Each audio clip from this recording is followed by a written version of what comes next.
Welcome, everyone, to another episode of Unravel Your Mind. We're here to help transform relationships to love and life.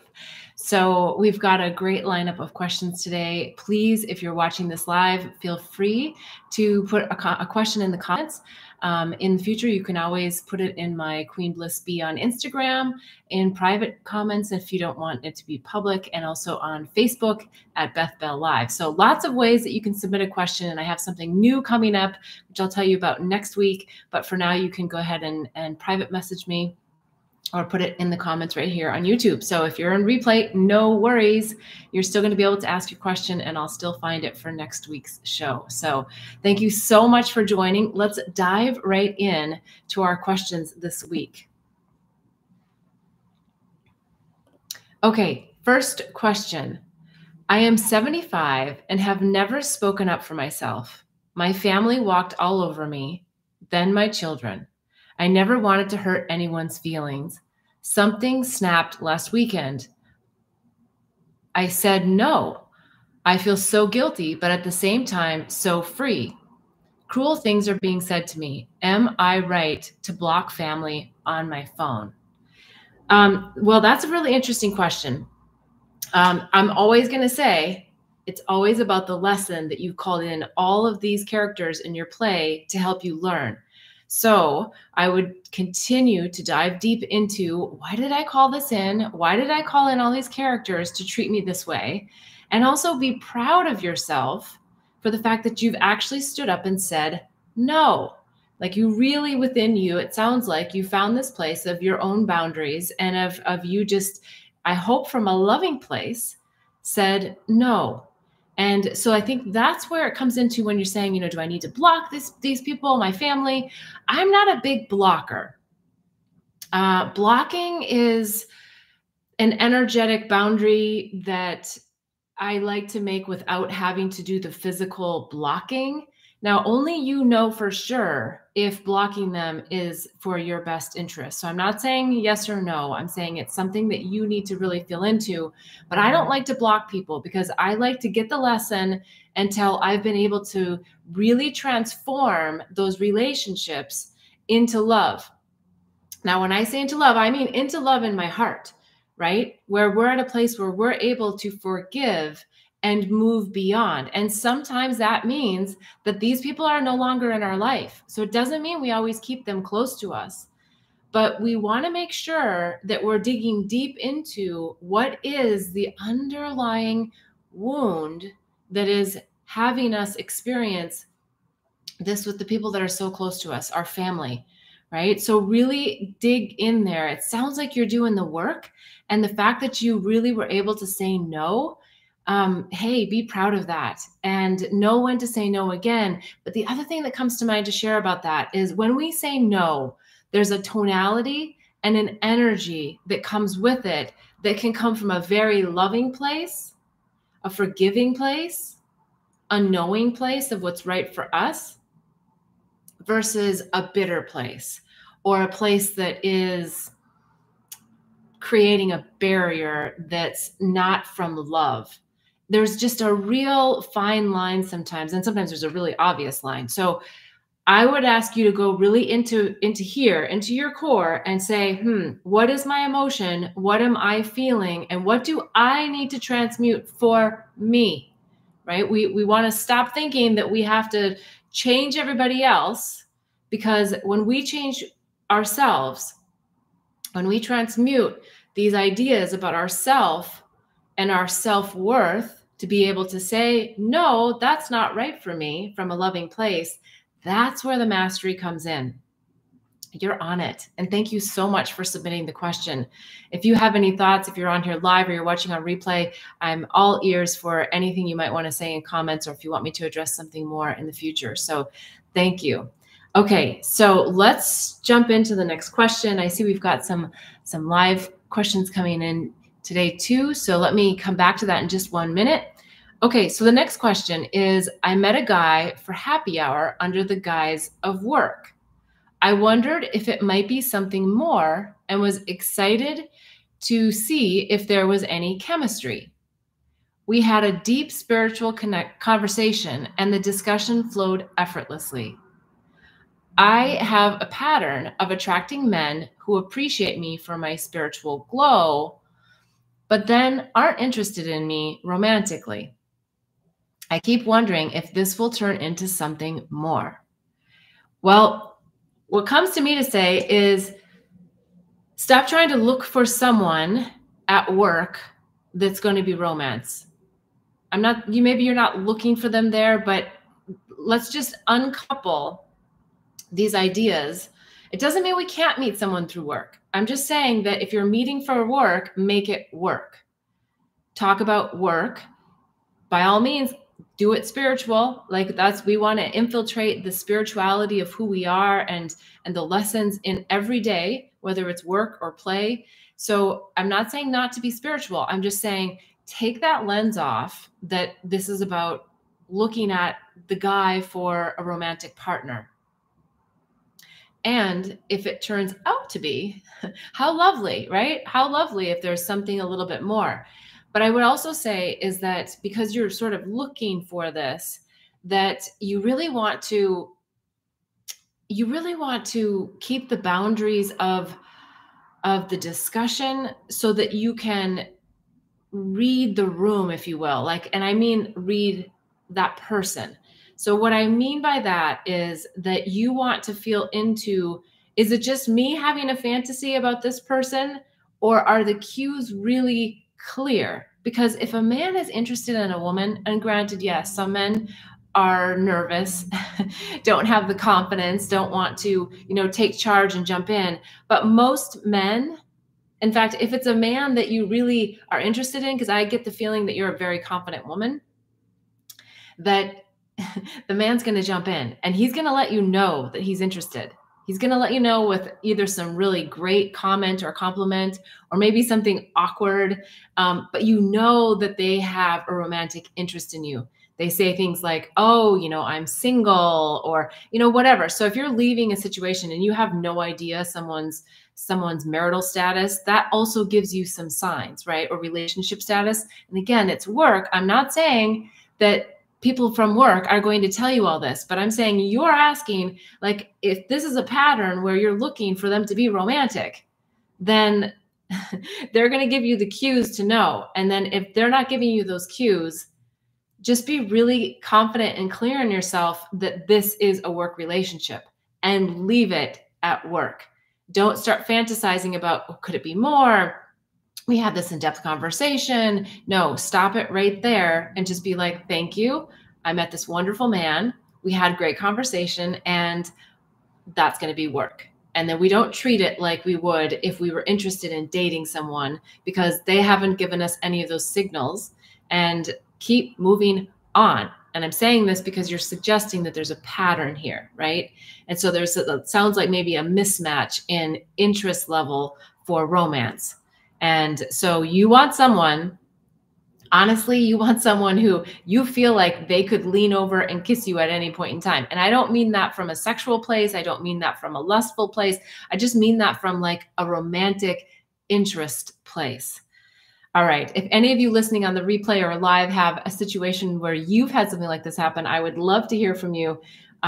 If you know what I mean about that spark that for sure, whether you're a woman or a man listening right now, I'd love to hear what you have to say about that spark, and whether you take action or you give the person the cue that you're interested romantically. And if you're not, you don't. All right. Let's look at the live chat. I think there's some good stuff coming in. I have a question. I value honesty. Recently, I found that so many people lie on their dating app profile. Is it okay to lie about the age on the profile? I matched to someone who said he was 7 years older than me, but when I talked to him, I found out he was in fact 17 years older than me. I am not saying it is a deal breaker, but why do people lie? Am I being closed-minded? Is lying their age on the profile a red flag? Yeah. Okay. I'm going to answer this from two perspectives, because I've witnessed that some older, more mature gentlemen who are fabulous do lie on their profile because they fall into that category that nobody chooses and they don't get matched to anyone. And so they make themselves younger simply so they can match in with some people that are still within their age range.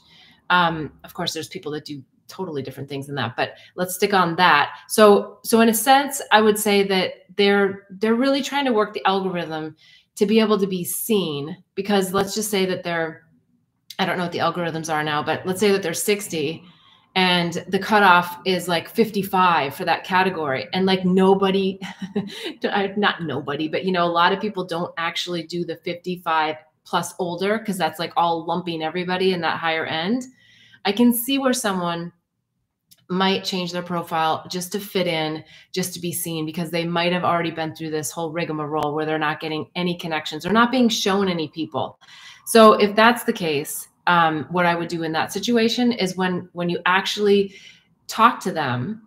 And first, I'll back up to say that if you're doing online dating, I do have a vetting process. I haven't been on an online dating service for a very long time. However, I really, really found it fun and fascinating to use it as a tool to heighten my intuition, because the method that I would take is I would tune into their picture.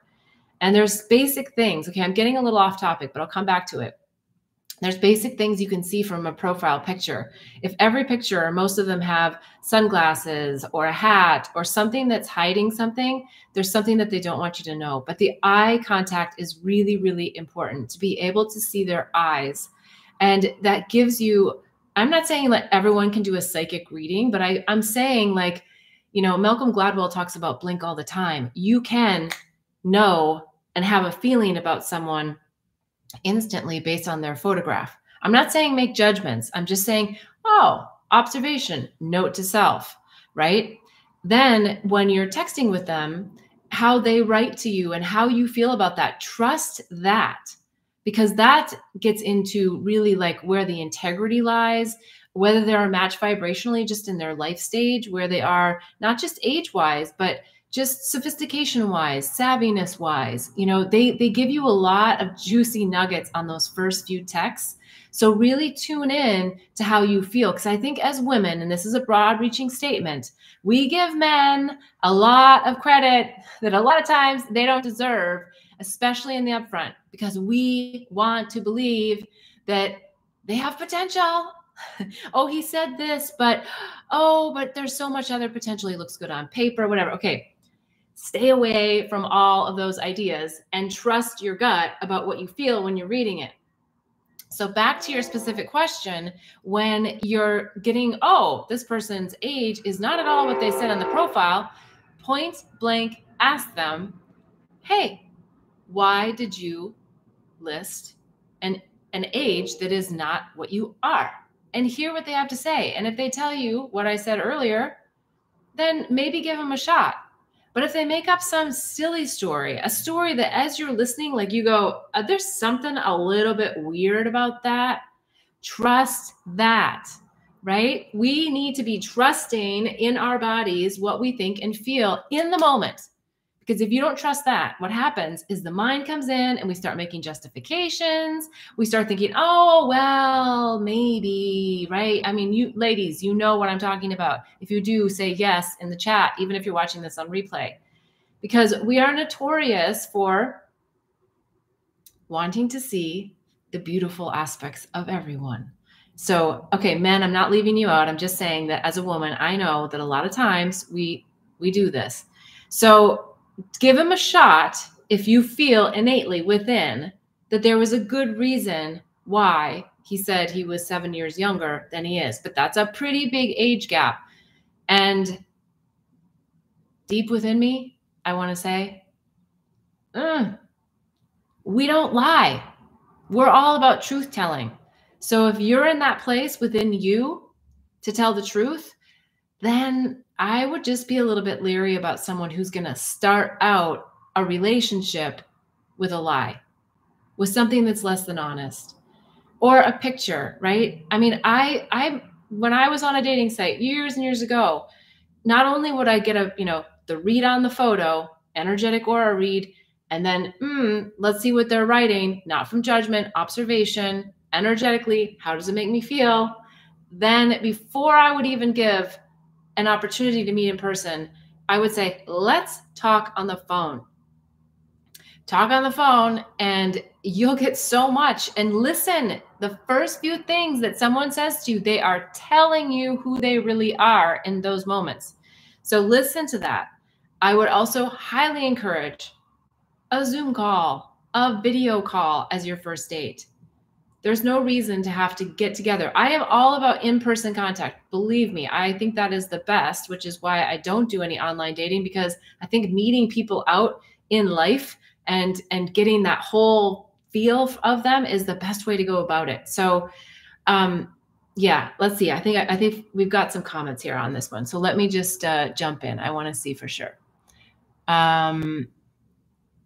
Okay. Wow. Yes. Thank you. I'm glad that that resonated for you. I think that there's just some really simple tips and tools we can use when we meet people. And yeah, lying is something we don't want to tolerate, but there is some fudge room there based on, what I said earlier. All right. We have another live question coming in. I have a difficult time expressing interest in a woman. Oh, okay. So was that in response to what we were talking about? Yes. Okay. So I think this is back to the earlier question, maybe the one that wasn't live. Yes. So I would ask you to just go a little bit deeper within yourself and ask why. What is that little bit of residual or maybe that big block in there that's making you feel less confident about having a conversation or approaching?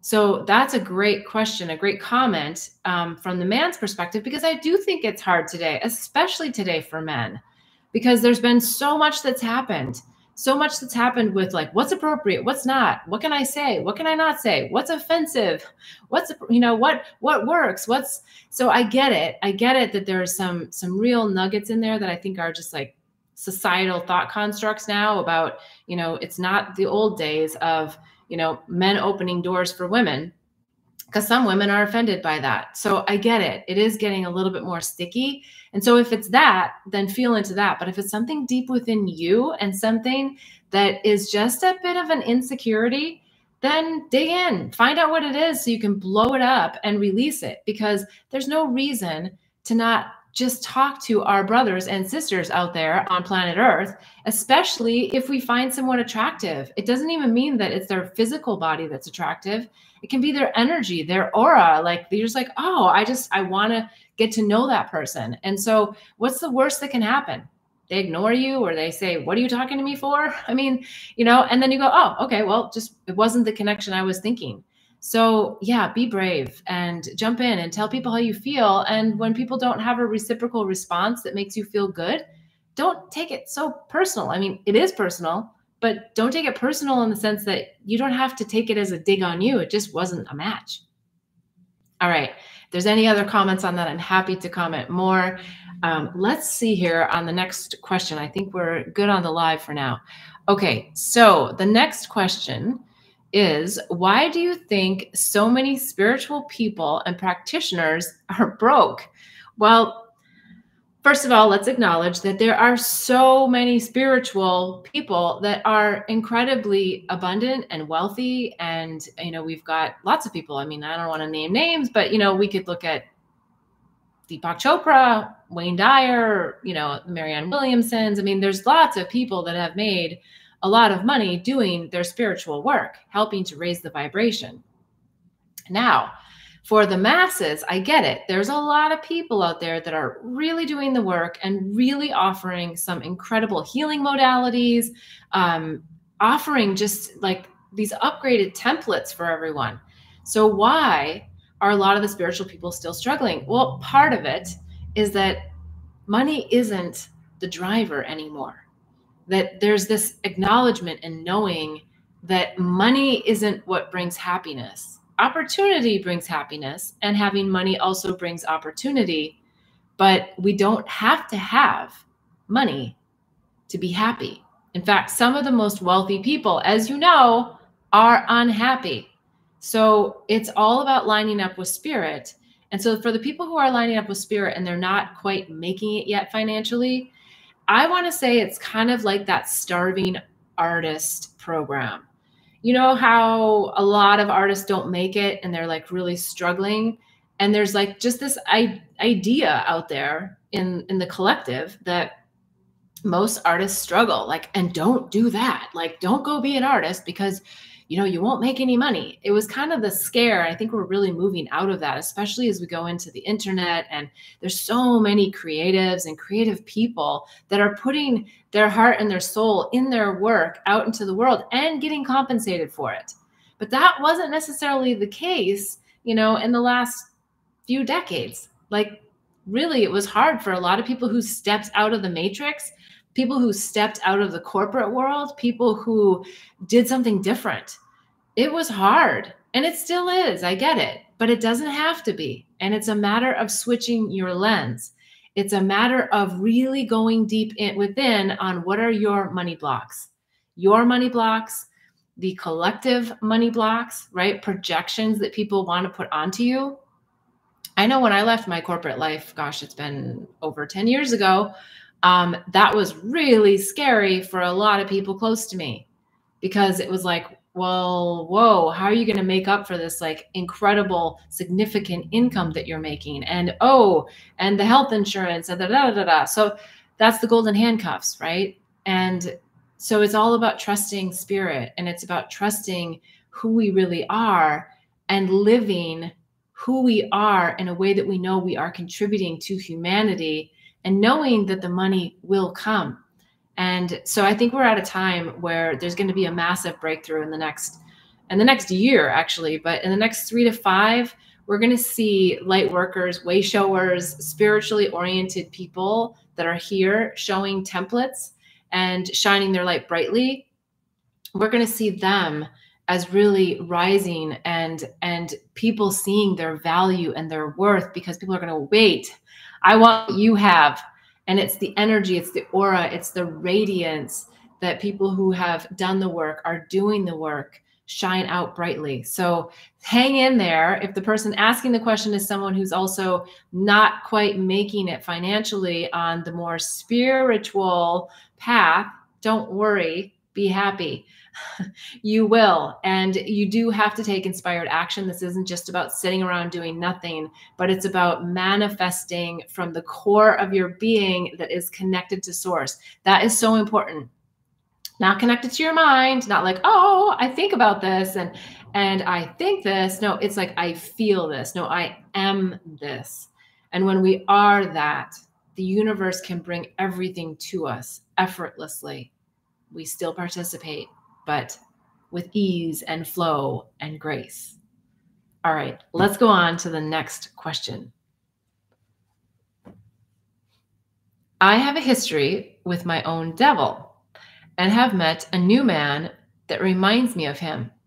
How do I tell the difference between a charming narcissist that makes me feel good and a genuine man with a real connection? Ooh, juicy. Well, here's another phenomenon happening right now. The narcissist and the empath. So it's a beautiful combination that just turns out to be really miserable, because the empath wants to give and give and give, and the narcissist wants to take and take and take. But here's the dynamic, and here's how you could tell quite easily in the first meeting with this person. What are they talking about? Are they talking about themselves? Are they asking you any questions? How do you feel when they ask you the questions? Do you feel like they're filling your cup and boasting you in a way that you're like feeding into this real dynamic? What are the topics that they're bringing up? Like, really tune into the topics. If it's all about them, if they're, telling you all these stories about how much money they make, how successful they are, people who are really grounded and within themselves don't need to be identified with all of these parameters about characteristics that they are. I used to laugh. Many years ago, I lived in Orange County, and blessings to Orange County. I still love Orange County. But it's a little bit on the, let's say, materialistic side oftentimes. And out and about, the three questions that would oftentimes come up when I was single back then, and kind of in the scene of it all, was, what do you do for a living? What do you drive? And what was the third one? It's not coming to me right now, but and which side of the 5 freeway do you live on? Like, are you on the 405 or the 5? And so it gave you some proximity to like how close they were to the ocean. And what it all rolled up to was really them calculating your value and worth based on income and monetary success in a job that seems, for all intents and purposes, well, maybe not normal, but that they can get their head around and go, oh, okay, so you're successful, or let me put you in this camp now, or let me put you in that camp. Okay, so I digress a little bit. I digress a little bit from the narcissist empath, but I think it's so important because it's how do we feel about the questions that people are asking us? Because if it's those questions, then in some cases, yes, they get asked just because people are nervous and they don't know what else to ask. But come up with questions that you want to lead with when you meet new people. It doesn't have to be romantic people. Questions that you go, oh, if I ask this question, it's just going to give me a little bit better idea of where they are in their life, right? Where they are on their awakening journey. And I'm going to say that because I know that people listening to my show are on their awakening journey. That's why we're here. We're here to transform relationships, and relationship lessons into love. We want to find out what's that juicy life lesson that I called this person in to help me with. So yeah, I think really, really tune in. And if that person is wanting to get to know you very genuinely with questions that aren't like boasting you and overly complimenting you, but they're just really acknowledging and like tuning into you as you're speaking, that gives you a real feel for who they are. And also I think, when I was saying, like, come up with a couple of questions that you feel would be really grounded into, yes, sort of again, I don't want it to sound like it's a judgment because we're not trying to then place them into a bucket. But, maybe it's something that's deep, or maybe it's something that's basic. Like when they say something about a situation like, oh, why do you think you've called that into your soul's plan in this lifetime? It might be something like that. Maybe that's a little too much, right? Admittedly. But maybe it's something that's more basic, just like, oh gosh, why do you think you called that situation into your life? Or, wow, that's so wonderful that you've been able to do X, Y, and Z. How has that really impacted your life as a whole? Right? So you ask some questions that asks them to dig a little bit deeper in vulnerability and sharing with you what might give you some insight into where they're at. And if they're a vibrational match to where you are. Because a lot of times in this narcissist empath connection, the narcissist sees the light in the empath and wants it, and wants to find a way to extrapolate it.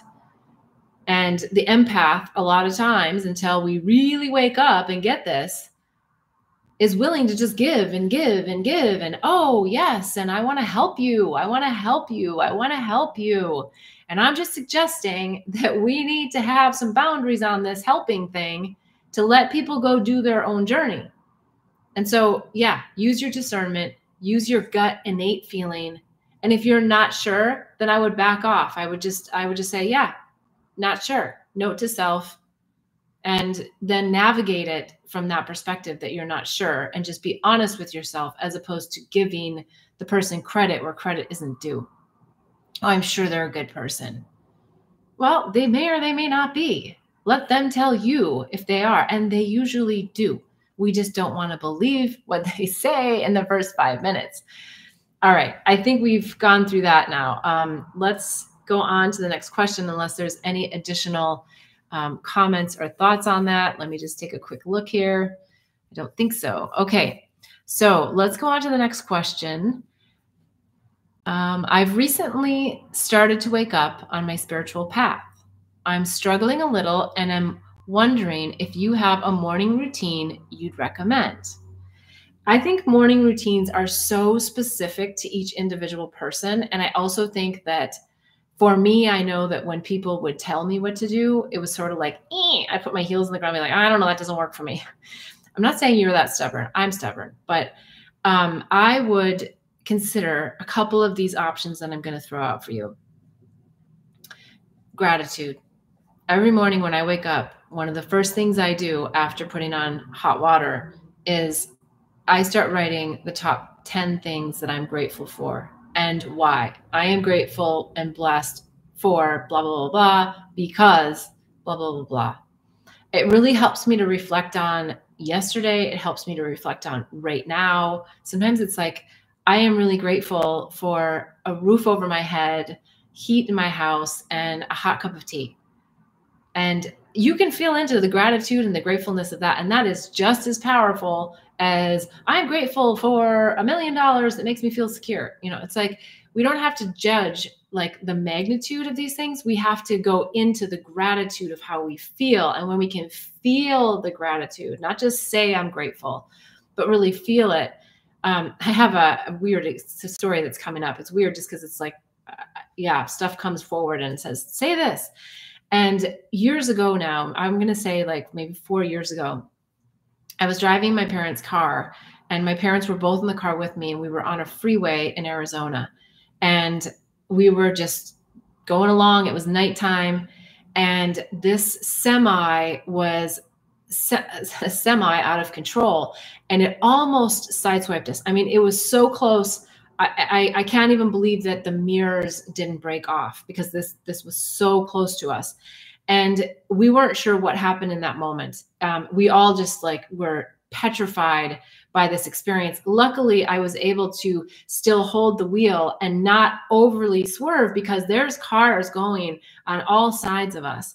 And it was just that boom. I mean, like, wow, what just happened? And it was the one time in my life I felt such immense gratitude for being alive. I'd never experienced that intensity of a wave of being alive and of being grateful that we hadn't been in a car accident. That's what I'm talking about. I'm not saying you need to be in a trauma situation. I hope for you not to be. I'm saying let's cultivate that level of gratitude in our bodies so that we feel it. And, you know, hot tea is a really great thing, or a hot cup of coffee, because when you're sipping it, you can actually feel it go in if you pay attention to it. So it's a simple way of actually just feeling grateful. Like, oh, I can feel it within me, this gratefulness, this wonderfulness. So Lily, my beautiful little Bali dog, she's also a great way for me to feel that gratitude. So feel into gratitude, write your list, meditation. And I've talked about this so many times, but I had such a hard time meditating, and, you know, flower photography, observational flower photography is what really got me into it. Like, I don't know, 20 something years ago now. It was a way for me to quiet my mind. And so find a spot. I think it's, you know, you can go out into nature, which is wonderful, or find a spot in your home. But I think one of the things that's really helpful for a lot of people is to have the same spot. So create a little altar or have a little place, a little, you know, a spot in your home where, you know, when you go there, you are just going to quiet your mind and ask for connection to source. It just provides a level of stability. So if you do go outside, maybe you find the same rock. It doesn't have to be, but it just, the routine of it helps quiet the mind right there, because the mind otherwise is like, wow, I don't know, which rock should I sit on? Wait, which lawn should I go to? Oh, is this a good spot? Is this too noisy? Right? Because then the mind's really involved in making the decision. And oh, geez, you know, I don't even have time. Right? That's the mind. So we want to get away from the mind and quiet the mind and ask source. And another technique that's just so simple is just ask for the light. And just as your eyes are closed in meditation, pretend as though there is a white, bright light like the sun that's out there. And just if you can visualize just that, you are on a great trajectory. Another thing that comes to mind, which is a very interesting thought, it's not something I do every day, but it's something that now that I'm saying it, perhaps is a message for me, is shaking therapy. So, especially for all of us really active mind people, if you just do this shaking, like literally you're standing and you're just shaking, think of a dog, think of an animal. What happens when they get trauma? They shake it off. We see it over and over and over, whether it's a deer or it's a dog. If something happens, they just like shake it off. So, you may or may not have read the book Angels, Herpes, and Psychedelics, but in the book, I talk about Ratu Bagus and his shaking ashram, and what an incredible experience and strange experience that was to go and shake for 5 days. I believe it was 6 hours a day. So it was pretty crazy, and we were all shook up by the time we left. So yeah, that would be another thing, because why I'm saying shaking is that it gets you out of the mind and makes you feel the body. Like, even if it's like, oh, my knees hurt, don't do it so your knees hurt. But I'm just saying, feel into your toes. Like, oh, I can feel the balls of my feet really, really making contact with the ground. And oh, I can really feel the energy in my hands and in my arms. And oh, my arm feels tired. It's like, because then you're focused inward to your body as opposed to just listening to the mind. So that's a really nice technique. I know it sounds crazy and it looks crazy, but I know that for me, that it's a wonderful feeling when I can just shake it out. So try it. Try it. All right. I think that's probably it. Oh, there was one more that it just was coming to mind. Set the intention of how you want to feel in the day. How do you want to feel? Do you want to feel happy? Do you want to feel joyous? Do you want to feel accomplished? Do you want to feel purposeful? Whatever it is, take that word and pull it forward and feel it right now. And everything that you're doing throughout the day, oh, one step closer to that. Oh, I already feel that. I already feel purposeful. Oh, I'm already doing purposeful work, whether it's taking care of grandchildren or going to work and helping solve a problem, right? Oh, I've already been productive. So find that word or words that you want to place as your intention for that day and immediately start feeling them, because it's simple. It's the law of attraction that's going to bring more of those things to you, where you feel like you're going to be purposeful, joyful, productive. I mean, look, let's look at the opposite, and then everyone here will know exactly what I'm talking about. You wake up on, the wrong side of the bed.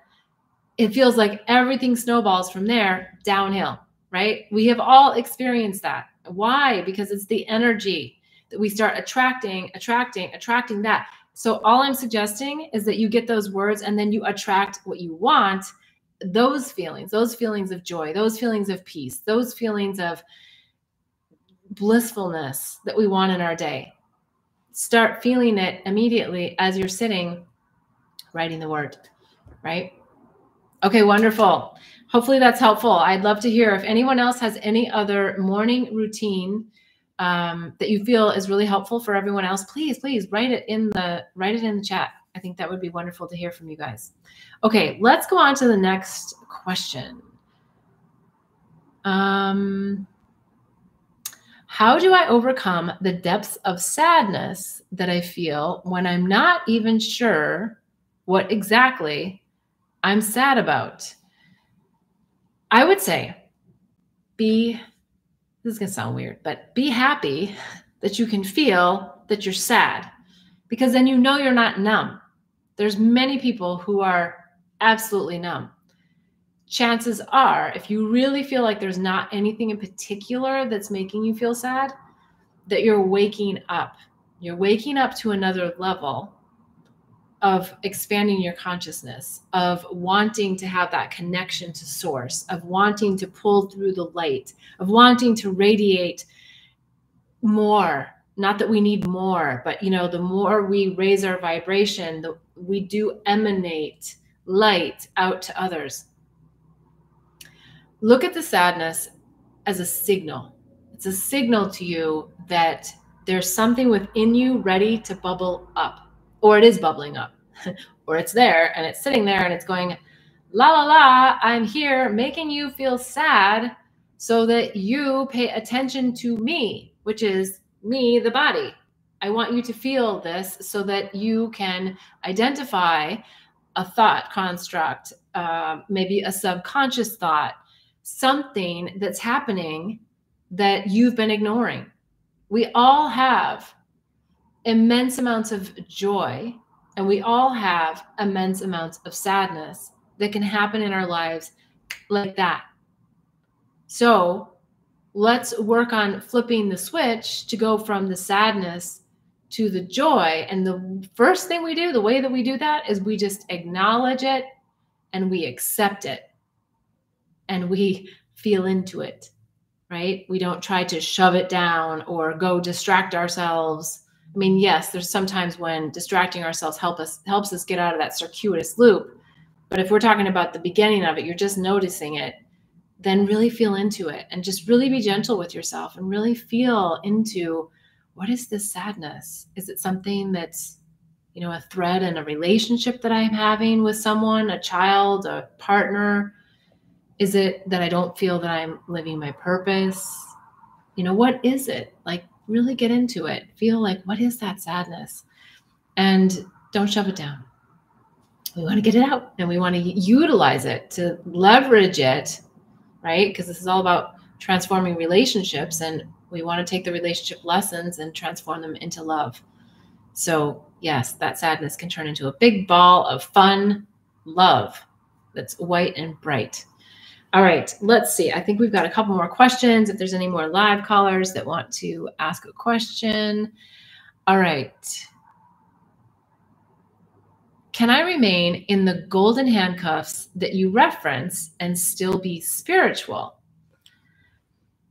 Yes and no. Yes, you can.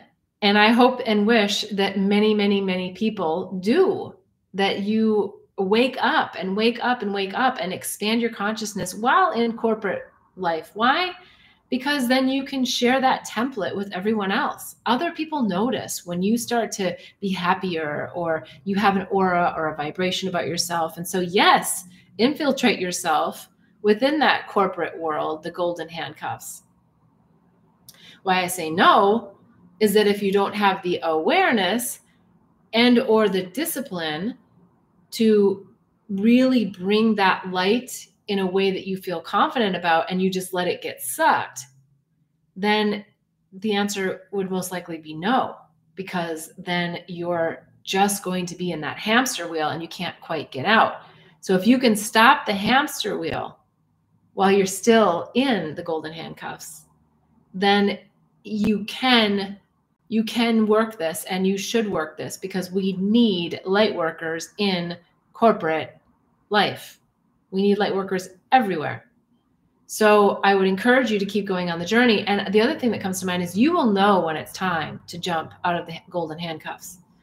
And the other thing I want to say is, let's just define golden handcuffs for a second, just in case someone's not clear. I talk about this a lot, but golden handcuffs are when you've got that really incredible corporate job, or you work for a company and you're making good money, you've got benefits, health insurance, dental insurance, vision insurance, you get bonuses, you get other gifts and things that are just wonderful, right? You work hard and you get this back in return.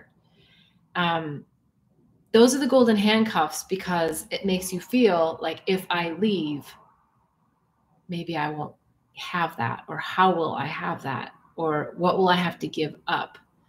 So the golden handcuffs can easily be taken off when you're in a place from a spiritual level of consciousness that you know that Source is here to give you everything you want and need. Ask and you shall receive was one of the top lessons, again, in one of my most recent ayahuasca journeys. It's not that I don't believe it, but I needed the reminder again. And so I'm going to keep reminding myself, and I'm going to keep reminding everyone else, that it's ask and you shall receive. The reason why things don't come, the reason why sometimes law of attraction doesn't work, is because you've got a block. You've got an idea about yourself or a social construct that's out there that reflects back to you constantly that this isn't possible, this isn't possible. And that's where you have to believe and know and embody the truth that ask and you shall receive will be fulfilled. It is the law of the universe. And the only thing in between it is your mind, your thoughts. And, I could go on forever about this because it's like your conscious thoughts, your subconscious thoughts, your ancestral thoughts, the collective thoughts. It's so much the cultural thoughts. There's like so many things that can come into play that can block you that you just don't even know. But that's the work, and that's what makes it fun. So if you make it fun in the sense that you want to go on an exploration, deeper into yourself, you're going to find that it's just part of the journey that you set yourself up for to live in this lifetime. All right. I think we are just down to the wire here. I think I've got all the questions answered, and I so want to say thank you. Each week, I have so many incredible contributors, people that join in live. I so appreciate all of your comments. Please, if you're watching on replay, comment, like, subscribe. You'll get notifications anytime that I'm going live, but it's 11:11 every Sunday, Pacific time, that we go live, and I answer questions to anything having to do with transforming relationships, to love and to life, personal development, spiritual growth, you name it. We talk about it here on this show. So thank you so much for joining in. It looks like we've got one last comment. Thank you, Beth. Yes, you are so welcome. And good luck, Richard. Yes. So thank you guys for joining, and we'll see you next week.